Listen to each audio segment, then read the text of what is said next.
Alors bonjour à tous. Aujourd'hui, je suis venue vous parler d'un potager un peu particulier, puisqu'il est situé en pleine ville de Genève, sur une toiture. Et moi, je vais faire un lien entre le potager des Barons, ici à Prangin, et un potager plus moderne, urbain, au travers de l'utilisation de variétés de légumes anciens dans ce cadre de potager urbain. Ces potagers urbains, c'est un peu moche, je suis désolée, ça a vraiment bougé. Je vais d'abord en faire un bref historique. Ensuite, on va regarder un peu ce qui se fait dans le monde dans ce domaine-là. On va regarder aussi les fonctions que peuvent avoir ces potagers urbains qui leur sont propres. Et puis ensuite, on va se focaliser sur ce potager urbain qu'on a appelé le Biodi potager à Épia, avec son aménagement et la mise en valeur des variétés anciennes dans ce cadre-là. Et puis ensuite, la fonction qu'on a de faire un lien, si on peut dire, entre les légumes et les gens par l'information au public. Un public, on le verra, qui est désireux de renouer avec l'agriculture. Mais avant de comprendre comment un public citadin peut être désireux de renouer avec l'agriculture, déjà, on va essayer de comprendre pourquoi cette agriculture, et plus précisément le maraîchage, a quitté les villes, a été séparé du milieu urbain.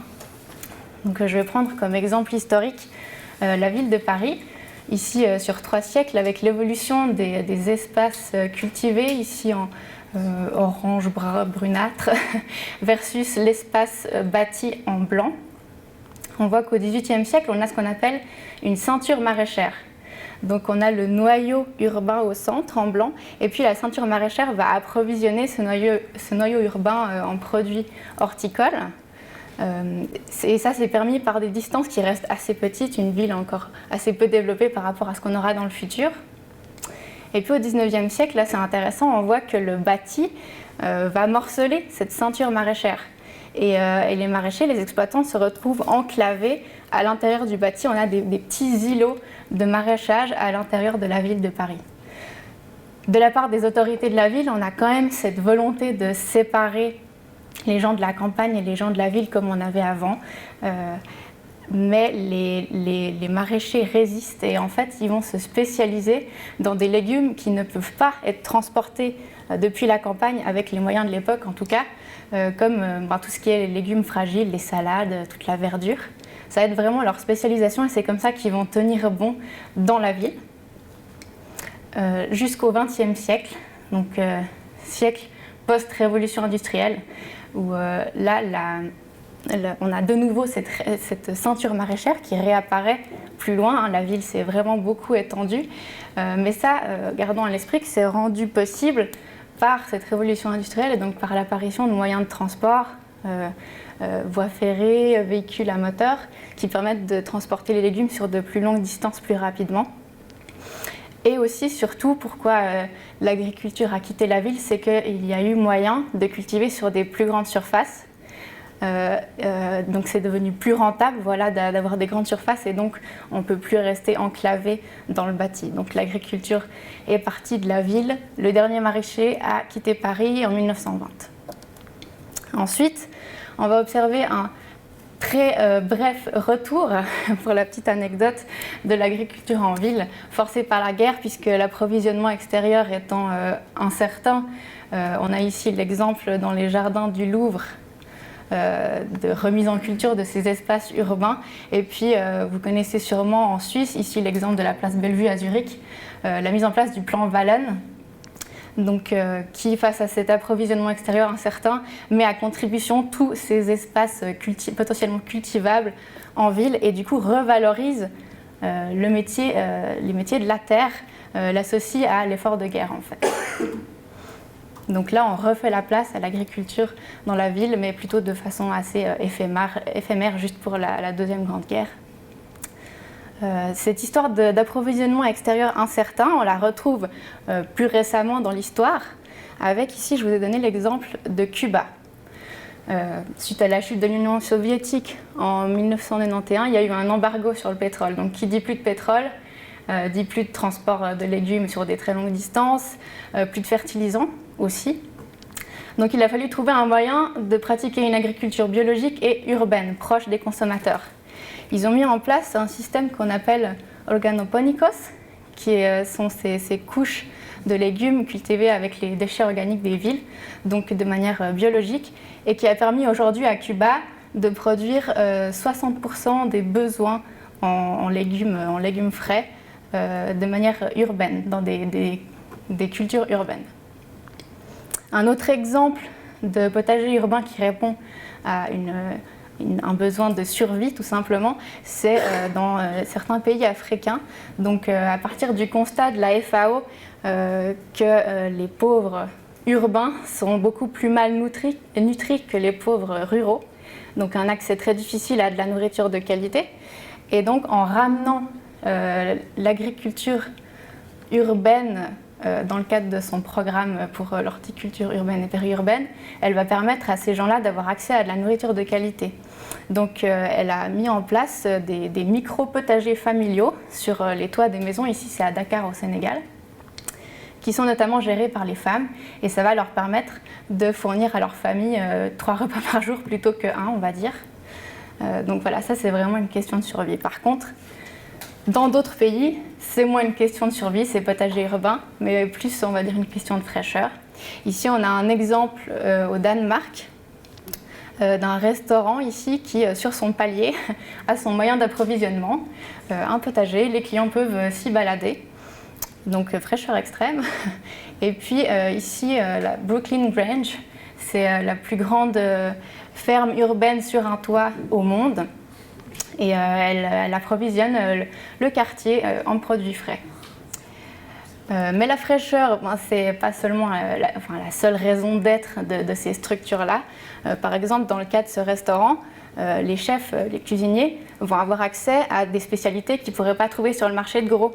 Des herbes aromatiques, des variétés anciennes, des légumes un peu spéciaux, inconnus. Et puis dans le cadre de la Brooklyn Grange, ils ont une grande vocation pédagogique en fait. Ils organisent beaucoup de formations autour du jardin potager, etc. Donc ça va nous poser la question de quelles peuvent être les fonctions de ces structures de maraîchage urbain, au-delà de la fonction nourricière primaire bien sûr. Premièrement, ce sont des produits de proximité, donc plus frais et ayant émis moins de CO2 pour être transportés. Mais ils amènent aussi de la biodiversité dans le cadre urbain et simplement visuellement améliorent ce paysage urbain qui est généralement plutôt grisâtre. Il y a aussi, on l'a dit, une fonction de pédagogie qui peut prendre plusieurs visages. Si c'est dans le cadre de potagers familiaux ou de coopératives de jardinage, on retrouve l'aspect détente, s'échapper du stress quotidien, prendre plaisir au jardinage, ça c'est aussi une fonction. La plupart de ces structures sont cultivées selon les méthodes d'agriculture biologique, donc elles permettent de découvrir ce mode d'agriculture-là et de le promouvoir auprès du public. Et puis un aspect aussi important, c'est qu'on peut essayer de boucler les cycles de l'énergie et des nutriments. Par exemple, si on met une serre sur le toit d'un bâtiment, on pourra récupérer pour chauffer la serre la chaleur résiduelle qui s'échappe du bâtiment. Si on utilise du compost dans les potagers urbains, on va essayer de boucler le cycle des nutriments aussi. Et puis bien sûr, l'utilisation d'espaces inutiles, voire double usage aussi, si c'est dans le cas d'un potager sur un toit, mettre en production une surface qui est habituellement improductive. Maintenant, on va plus se concentrer sur l'aspect pédagogie, puisque c'est la fonction principale de notre biodipotager à Epia. Ici, on voit sur la photo, c'était la visite d'une classe d'enfants du primaire qui sont venus mettre leurs petites mains dans la terre. Et on organise souvent des visites comme ça aussi avec des adultes, lors de portes ouvertes, de colloques, voilà. Et puis on a aussi des étudiants de l'école qui font des travaux de bachelor axés sur la thématique de l'agriculture urbaine dans le cadre de ce potager. Et puis aussi, on a la volonté que ce soit une vitrine de démonstration pour des initiatives similaires. On fait beaucoup d'observations, on tient un journal de bord, voilà, on tient à ce que ce soit utile au développement futur. Mais la pédagogie, c'est quand même pas la seule fonction de ce potager. Comme son nom l'indique, il y a l'aspect biodiversité, et puis de biologique aussi, on respecte le cahier des charges de l'agriculture biologique. Et puis c'est pour diversité. Donc diversité des cultures, on a des herbes aromatiques, des petits fruits et des légumes, et puis diversité des variétés utilisées. Donc en fonction de tous ces objectifs qu'on s'est mis, on a conçu un aménagement adapté. Donc en 2016, il a été aménagé. Ici, tout d'abord, on voit la situation du potager. Ici, vous avez la gare Cornavin, donc c'est vraiment en plein centre urbain. Et puis, c'est sur le toit terrasse, en fait. Ici, on a la cafétéria de l'école. Donc là, c'est la terrasse. Et en dessous, il y a les bureaux de l'administration. Donc c'est vraiment un toit terrasse. Donc il est accessible au public très facilement, plus que sur un building de 50 étages. Les plantes sont cultivées dans des contenants un peu spéciaux qu'on appelle smart pots. C'est des contenants en géotextile, ici représentés par des disques bruns. Et ces contenants sont disposés sur des palettes en bois. Donc ça va permettre aux plantes d'avoir une meilleure croissance que dans des contenants vraiment très confinés classiques. Leurs racines, au lieu de spiraliser autour du contenant, au contact de l'air, elles vont se ramifier plutôt. Donc on a trouvé cette solution pour avoir une meilleure croissance des plantes dans ce contexte urbain. Et ça permet aussi d'avoir une charge moindre sur le toit, c'est plus léger. Et puis les palettes répartissent le poids aussi. On a mis en place un système de compostage, voilà, comme je le disais avant, essayer de boucler au maximum le cycle des nutriments, donc on recycle tous les déchets qu'on réutilise pour fertiliser. Et puis, paradoxalement, ce potager est ouvert au public, mais il est fermé physiquement au public quand on n'y est pas. On a dû se prémunir contre le vandalisme et les vols. Et d'ailleurs, on a bien fait, puisque même maintenant, quand c'est fermé, chaque semaine, on ramasse des canettes, des mégots qui sont délibérément jetés par-dessus la clôture. Donc ça, c'est un peu un des avantages des potagers urbains. Et puis, je parlais avant de la diversité des variétés qu'on emploie. On emploie 3 types de variétés par type de légumes, on va dire. Une variété hybride et fin, donc voilà, moderne, très productive et tout ça. Une variété moderne mais sélectionnée par des semenciers biologiques, comme Sativa par exemple. Et une variété ancienne. Et on va bien les étiqueter pour que le public puisse faire la différence visuellement entre ces 3 types de variétés. Ces variétés anciennes, pourquoi est-ce que c'est un cadre particulièrement propice à leur utilisation, ce potager? Parce que ça peut répondre à 2 contraintes principales qu'on pourrait avoir à l'utilisation de ces variétés. C'est qu'elles sont assez mal connues du public, et ça peut être un frein à leur commercialisation, et qu'elles peuvent poser parfois certains problèmes agronomiques, on verra ensuite. Et nous, en fait, grâce à la visibilité qu'a le potager par rapport au champ d'un agriculteur, on va pouvoir faire découvrir ces variétés au public. Et grâce à la vente directe qu'on fait, on va dialoguer avec le public autour de ces variétés. Et c'est aussi un avantage de ces variétés anciennes, c'est qu'elles ouvrent à la découverte, elles ouvrent au dialogue avec le public. Ensuite, au niveau des problèmes agronomiques, nous, on aura le temps et les moyens de faire des essais, de faire des observations sur ces variétés-là, et du coup de pouvoir trouver des solutions et de pouvoir trouver des variétés qui sont vraiment adaptées à notre situation. Je vais maintenant donner quelques exemples de variétés utilisées au potager. Elles sont toutes de Prospecie rara, dont Denise Gauthier vous parlera juste après. Ici, j'ai pris l'exemple du concombre cocktail, aussi appelé mouse melon, donc melon souris, puisqu'il est petit comme ça, à peu près. Très intéressant, mais souvent les gens sont un peu dubitatifs, et donc il faut faire goûter aux gens, et puis surtout donner des idées d'utilisation.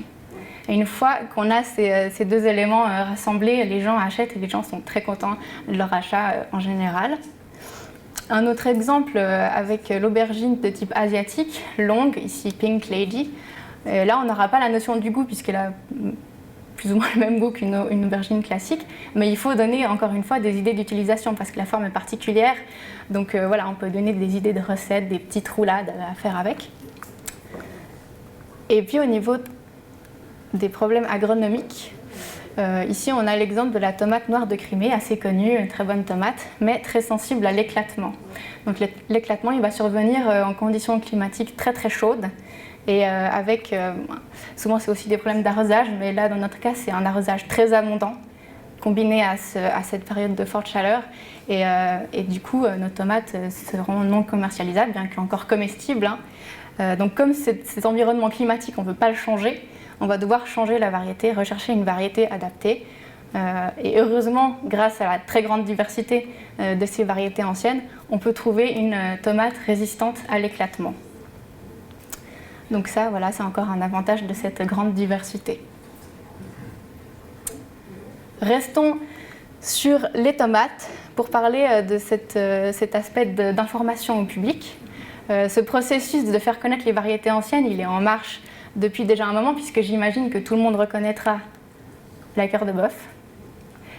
Mais en fait, non, c'est pas la cœur de bœuf, parce que la vraie cœur de bœuf, elle ressemble à ça plutôt.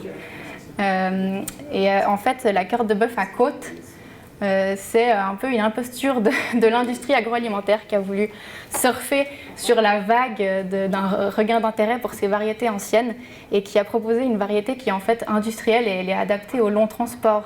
Donc pas vraiment de goût, une chair ferme, une peau ferme, alors ce qui n'est pas le cas de la vraie cœur de bœuf. Donc informer le public et le maintenir informé dans le futur pour qu'il puisse faire la différence entre peut-être ces nouvelles impostures qui vont venir aussi, qui ne sont pas des variétés véritablement anciennes, mais qui sont adaptées à des contraintes modernes de long transport, de culture industrielle. Donc ça va permettre d'éviter la tromperie du consommateur et de valoriser les petits semenciers qui, eux, font attention de promouvoir ces anciennes variétés, ces véritables anciennes variétés, et par la même occasion préserver le patrimoine génétique qui leur sont liés. Nous, au potager, voilà, c'est un peu notre vocation primaire de faire le lien entre ces variétés et le public, d'informer ce public qui est désireux de renouer avec l'agriculture, avec ces variétés. Donc, qui est le public de notre potager?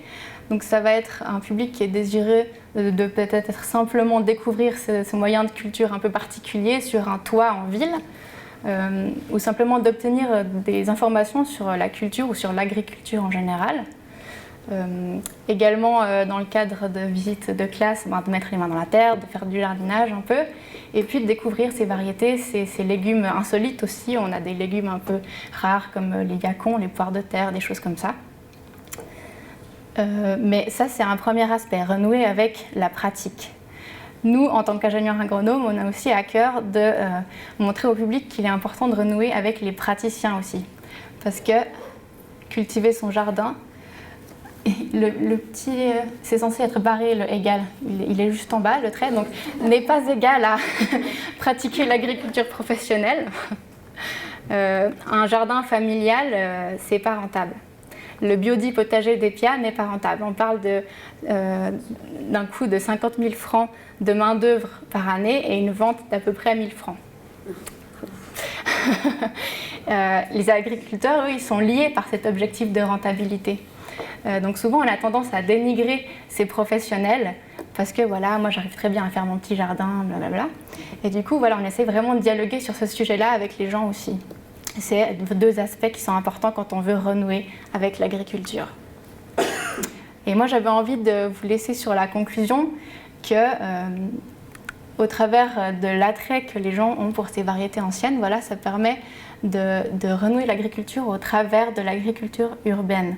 Donc, l'agriculture urbaine, que ce soit un moyen de survie ou un moyen de créer des villes plus durables, à mon avis, c'est vraiment la clé pour un meilleur avenir, de renouer avec l'agriculture. Je vous remercie de votre attention et je réponds volontiers à vos questions.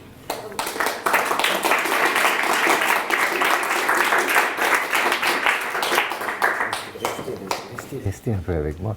Restez un peu avec moi, puisqu'il y aura peut-être des questions qui vous sont posées. Merci de cette très belle communication. J'ai eu l'occasion de visiter le petit jardin et très merveilleux par la qualité de ce qu'on peut voir en pleine ville de Genève, vraiment en pleine ville de Genève. Mais évidemment, ce qui ne nous échappe pas du tout quand on est sur place, c'est la circulation automobile de la Servette, etc. Évidemment, la première question qui nous vient à l'esprit, je pense qu'elle vient tous à l'esprit, c'est évidemment qu'on est dans un site qui n'est pas la campagne pure comme on rêve pour faire des beaux légumes biologiques. On est quand même dans une zone où il y a beaucoup de circulation automobile. Alors voilà, évidemment, ma question c'est de savoir est-ce qu'on connaît la qualité intrinsèque. Puis la deuxième chose qui n'a pas été présentée là, qui serait peut-être intéressant aussi de débattre, c'est le choix, parce que le choix de ce qu'on peut pratiquer dans ce système-là, je pense notamment aux légumes tels que les asperges, par exemple. Je ne pense pas qu'on peut faire de l'asperge, donc il y a quand même des contraintes de ces containers. Voilà, merci. Alors la première question, j'espérais qu'elle vienne. J'ai préparé une petite annexe, parce que voilà, on a eu des contraintes de temps, mais il y a une étudiante, une collègue à moi qui a fait son travail de bachelor, donc pour essayer de voir la pollution, les résidus de métaux lourds contenus dans les cultures du potager. Alors forcément, ça varie beaucoup entre les légumes. Il y a des légumes qui ont tendance à plus accumuler les métaux lourds que d'autres, mais là voilà, c'était un exemple avec des fraises.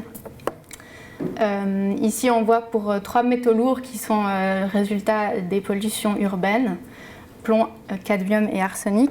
Peut-être juste vous expliquer. Ici, on a les valeurs limites qui sont fixées, qui sont différentes selon les métaux lourds. Ici, on a pour le cadmium, puis pour les 2 autres. Et on a observé ça sur 2 sites différents. Donc, Prairie, c'est l'emplacement du biodie potager, en pleine ville et tout ça. Et puis, Lullier, c'est plutôt en campagne genevoise. Ça vous étonne un peu?